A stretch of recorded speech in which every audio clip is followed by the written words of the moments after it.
Thank you to everyone who joined the talk today and also for the opportunity to present today at Open Box Science. So through the next 25 minutes, I'll walk you through my PhD project that I performed at the Philipp Starko lab here in Vienna, Austria. So I mostly investigated how restricted skin bacterial infection can prime systemic immunity towards allergic and affect allergic asthma. So the central idea, oops, it's not moving. Yeah, voila. So the central idea of the project really stemmed from this observation that early in life there is a sequential progression from atopic dermatitis towards allergic airway inflammation later on. And this is a concept described as the atopic march. And airway sensitization is typically associated with exposure to certain environmental triggers like pollen, for instance, fungi, or insects like house dust mite, which I'm using heavily in this project. And after first exposure to an allergen, the epithelial barrier gets activated and typically secretes a set of alarmins, set of cytokines, IL-33, TSLP, that will act directly on innate immune cells such as ILC2s and eosinophils. And on the other hand, dendritic cells are going to sample the antigen and then migrate into the lymph node to present it to T cells, T helper cells, and skewing them towards mostly a Th2 phenotype. And T follicular helper cells are going to induce this B cell class switching towards the production of IgE antibodies, which is the major antibody isotype in allergies, which will activate mast cells and basophils by binding into its high affinity receptor. Then after this first encounter, the sensitization phase, the second encounter is mostly referred to as a challenge phase. Here we will have an amplification of this inflammatory cascade, an infiltration of Th2 cells, increased levels of type 2 cytokines like IL-5 and IL-13, which will lead to the infiltration of eosinophils, for instance, that other cell types can also occur in other types of asthma. And the antigen-bound IgEs are going to induce the degranulation of mast cells and basophils. So here we have a milieu full of pro-inflammatory mediators. These are going to act directly on the structural cells, the mucus-producing cells, the smooth muscle cells, and induce bronchoconstriction, bronchial hyperresponsiveness, and mucus accumulation. So this will induce the symptoms of asthma. However, it is not that simple. There are mostly other risk factors co-occurring at the same time for the onset and also exacerbation of allergic responses. For instance, our genetic background, environmental exposures, lifestyle, and as an infectiology lab, we are interested in the interplay between infections and allergies. And one bacterium that was very connected to the allergic disorder development is Staphylococcus aureus. It is a commensal bacteria that is carried asymptomatically by up to 30% of the population and another 30% intermittently. But it is also an opportunistic pathogen and is responsible for the majority of soft tissue and skin infections. And there's also a lot of antibiotic resistance and no effective vaccine for this bacterium. And many population studies have linked the presence of Staphylococcus aureus with atopic dermatitis. It is commonly isolated from the lesions. Also exposure to enterotoxins from this bacterium have the potential to elicit asthma symptoms. And importantly, this bacterium enterotoxin are able to induce specific IgE response in asthmatics and atopic dermatitis patients. And experimentally, through the different components of Staph aureus, many studies have reported a very strong type 2 response. So for instance, proteases from this bacterium are able to damage the epithelium, which will activate the epithelial cells, and they will secrete alarmins that I mentioned earlier, and they will induce a potent type 2 response. Super antigens, also from Staph aureus, are notoriously like potent activators of T cells, and as well as their also toxins that the bacteria secretes is able to induce toxin-specific type 2 antibodies like IgE and IgG1s, And as I mentioned, also the IgEs are able to sensitize and degranulate granulocytes like mast cells. So given the sequential progression from skin towards allergic reinflammation and the potent type 2 response of this bacterium, we asked, can and how a skin infection with this Staph aureus can alter an allergic response locally and also systemically. And we thought this type 2 milieu that potentially the bacteria could induce could serve as a sensitization event that might modulate the immune response, not only in the skin, but also systemically, and therefore alter our response to a subsequent allergen exposure. So when we started this project, we first started by characterizing the immune response to Staphylococcus aureus skin infection. Here we used a mouse model where we first shaved the mice, then tape stripped them to allow for the bacterial colonization. So both PBS and staph infected are tape stripped, so then we can pinpoint the bacterial specific effects. And then throughout this 1 week of infection, we put one patch loaded with bacterial PBS, and then we followed the kinetics of the immune response throughout this week at day 1, 3, and 7. And one important feature of this model is that the bacteria remains restricted to the skin, so we cannot detect any viable bacteria in the circulation or in any other organ. And looking at the immune response, the cytokine milieu in the skin homogenates, we saw a mixture of different factors secreted, but with a strong type 2 signature here with the IL-33 secreted TSLP, the C5a, which is a complement component that is important to attract granulocytes, and eotaxin-1, for instance. Looking at the cellular response now in the skin, we saw this classical neutrophil infiltrate to clear the bacteria. And what was interesting also for us is this eosinophilic infiltration that came into the tissue, as eosinophils are important cells in asthma. Now, zooming out and looking more at the systemic immune response, since these granulocytes develop in the bone marrow, we looked at the cell response within the bone marrow niche. And again, we had this eosinophilic mature population and their direct progenitors, the eosinophil progenitors, increased in numbers. They also showed higher proliferation potential with here an EDU incorporation assay that allowed us to see this. So despite being restricted, the skin infection still mobilizes and expands the bone marrow eosinophilic pool in these mice. Then this prompted us to look at the transcriptional profile of the bone marrow cells. And with single cell RNA sequencing at day 7 of infection, we could see that most differentially expressed genes were actually within the myeloid clusters and the granulocytic clusters. And as eosinophils are notoriously difficult to capture with single cell RNA sequencing, we had to sort them specifically, mature eosinophils and their progenitor, and perform bulk RNA sequencing. And here it was quite clear, especially for the progenitors, that they upregulated genes related to inflammation, ROS production, granule formation, glycolysis, etc. So all pointing towards a more activated profile. So now what we know is that the skin infection induces this type 2 immune response in the skin. It mobilizes eosinophils in the bone marrow, transcriptionally alters them. So our next question is, how do they influence subsequent type 2 response after allergen exposure? Now we start with the skin. We follow this Staph aureus skin infection with a house dust mite skin exposure. So similar model, but a different patch loaded with either house dust mite or PBS.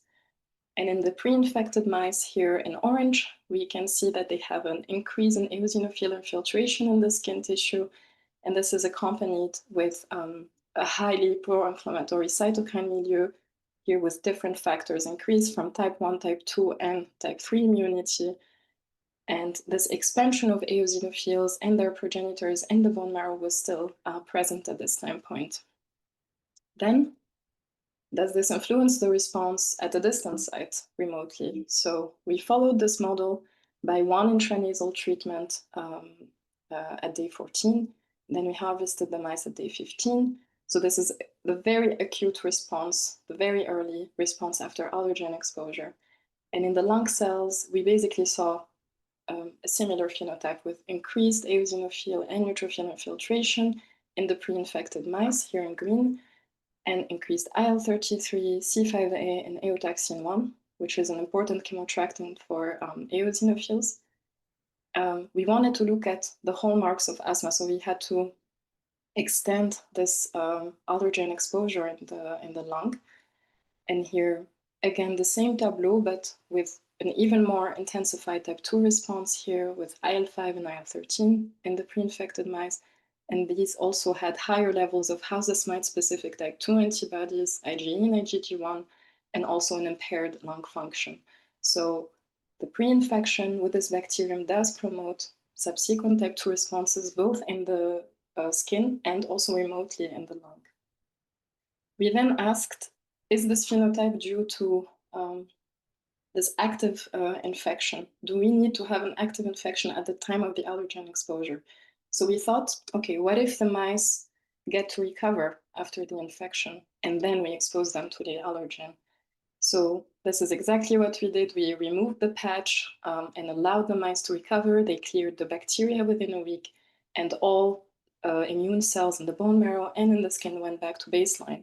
And then at this time point, we exposed the mice to our allergen model. And even through after recovery from the infection, we still saw a similar phenotype with the pre-infected mice, despite being recovered from the infection, showing increased eosinophilia and neutrophilia in the lung. However, the bone marrow eosinophil pool was no longer significantly expanded, so we thought potentially they could retain some phenotypic differences after this infection, and this could explain it. And just with flow cytometry, we could look at some surface markers, and indeed, these bone marrow eosinophils upregulated C5a receptor 1, for instance, CD11b, and IL-5 receptor. So this potential infection priming seems to persist through recovery. So now what we know is that after infection and subsequent allergen exposure in the skin and lung, we have an exacerbated response. And at the same time, we have this bone marrow eosinophil mobilization that we see. But is it actually what is driving the airway allergic inflammation that we see? Is there potentially a mechanism of imprinting? So to answer the imprinting question, we used here an ex vivo model. Here we derived eosinophils from bone marrows of mice that were infected or not, ex vivo, until we reached a highly pure population. And already at baseline, they overexpressed from the infected mice, these eosinophils overexpressed several surface markers indicating already a more inflammatory phenotype, more activated at least. And one of the main mechanisms of imprinting and innate immune memory is epigenetic remodeling. So we went ahead and performed the chromatin accessibility assay, so the ATAC-seq. And here we were surprised to see that a lot of the chromatin regions were actually closed, but those were mostly related to genes for cell maintenance, housekeeping, or chromatin modifying enzymes. And the regions that were open, that had an open chromatin, were related to genes of host defense, of cell motility and migration. So with this data and in combination with our other data, the way we interpret this is that these cells have a more specialized program, a more focused eosinophilic program. And we complemented this with a targeted metabolomics assay. And again, the Staph aureus bone marrow-derived eosinophils showed increased an accumulation of amino acids, including leucine, which is an mTOR activator, also nucleotides, which could suggest that the cells are more into proliferation, also a lot of metabolites related to glycolysis. Some metabolites increased from the TCA cycle and pentose phosphate pathway. So there is definitely a metabolic shift pointing towards higher metabolic demands and proliferation. And this was also reflected in the function of these cells. So we stimulated the cells ex vivo with house dust mite extract. And indeed, the bone marrow-derived eosinophils from infected mice showed increased cytokine production like IL-5 and IL-4, and also potentially more degranulation as well, as indicated here with the peroxidase activity. Now we have a potential bone marrow imprinting with changes in epigenetics and metabolomics and also in function. But is this bone marrow imprinting responsible or driving or sufficient basically to drive this airway allergic phenotype that we see? So here we set up a bone marrow transfer model where we infected GFP positive donors, same infection model. We collected the bone marrow cells at day 7 and injected them into irradiated GFP negative recipients. And here we allowed for several weeks of reconstitution in these recipients and then applied our allergy model, so the house's mite on the skin and then the intranasal treatment.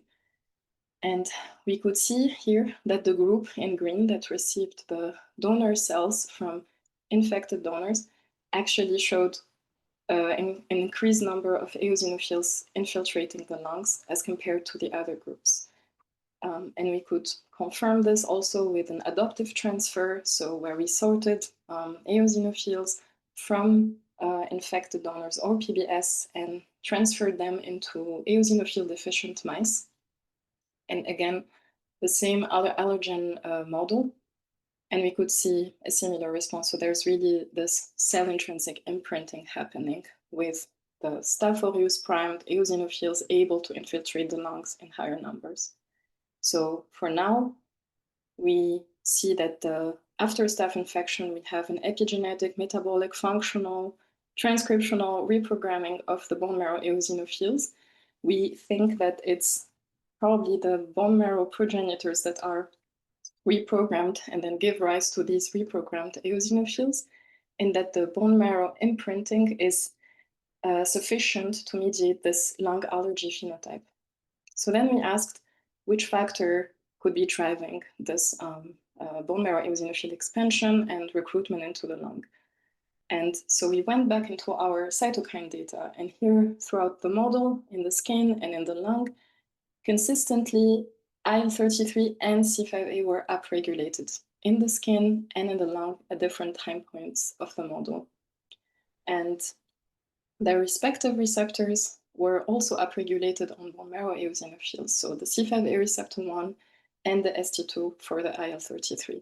So we thought potentially these two immune axes might be regulating the eosinophil expansion or their recruitment. So we decided to investigate this first by inhibiting the C5a. Here we used an L-aptamer called AOND21, and we block the C5a throughout the skin infection and the allergen exposure on the skin.